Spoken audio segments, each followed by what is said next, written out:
Hey everybody, so this is Mike, owner of Fight to Be Fit Training and Athletics, now Fight to Be Fit Health and Rehab.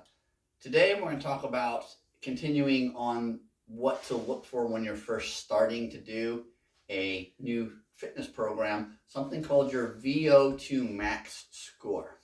Now, what your VO2 Max score is an evaluation of how efficiently your body uses oxygen when placed under physical stress.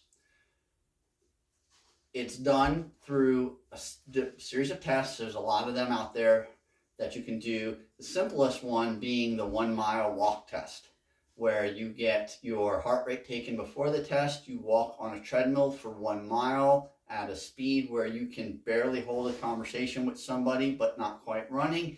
You take how long it takes you to walk that 1 mile and your heart rate at the end. You factor them into a formula and it gives you what your score is. Now, a good VO2 score is above 30. 30 to 39 is the okay range. 40 and above is where you start getting into the exceptional range. Below 30 is where you're in the dangerous range. The real difference in this is how efficiently your body burns calories when you're working out. A VO2, an individual with everything equal, height, weight, body composition, that has a VO2 max score of 40, burns 10 calories for every 1 minute of work that an individual who, same height, weight, body composition, but a VO2 max score of 30 burns.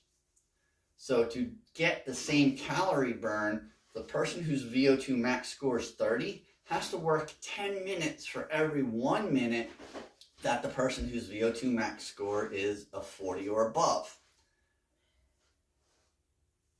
With that being said, understanding what your VO2 max score tells you whether or not you need to work on strength training when you're starting, or if you really do need to focus on cardio at first to get your heart rate, your cardiovascular system, and your pulmonary system, which is the oxygen producing system in your body, up to speed so that you get the most out of your exercise.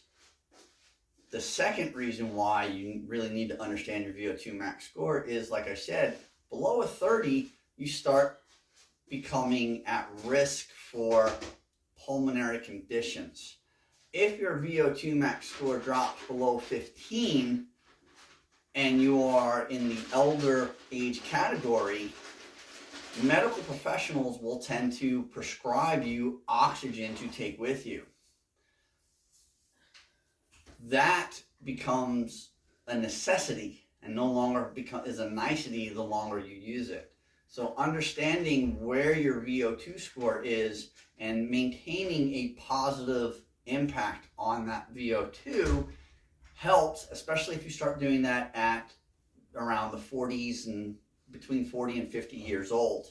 Because if you wait until you're in your 60s, upper 60s and 70s, you start running into problems with increased possibility of COPD, CHF,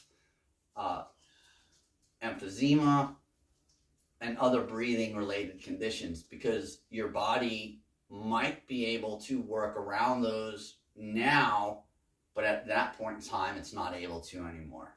And you increase the possibility of winding up in the hospital.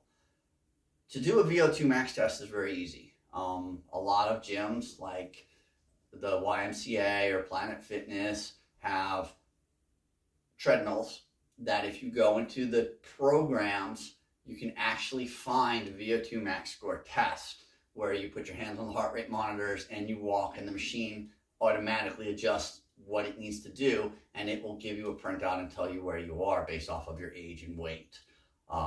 Not the most accurate, but definitely beneficial for somebody who's just trying to figure out where they stand and do I need to go to a personal trainer to get exercises to do this, or is my training program good enough as it is and I can continue on my own way? The more accurate things are things like the 1 mile walk test, where you have somebody monitoring you and checking on certain aspects. Any personal trainer who is familiar with it can provide a VO2 test, and they should be able to explain the results to you. We at Fight to Be Fit Training and Athletics do offer VO2 Max testing as part of our functional fitness assessment. You can get in touch with us at 302-359-1890. You can email me at mmeinhold274@gmail.com, or you can look us up online at fighttobefittrainingandathletics.com. Keep tuned for more information on functional fitness assessments, VO2 tests, and just overall health and wellness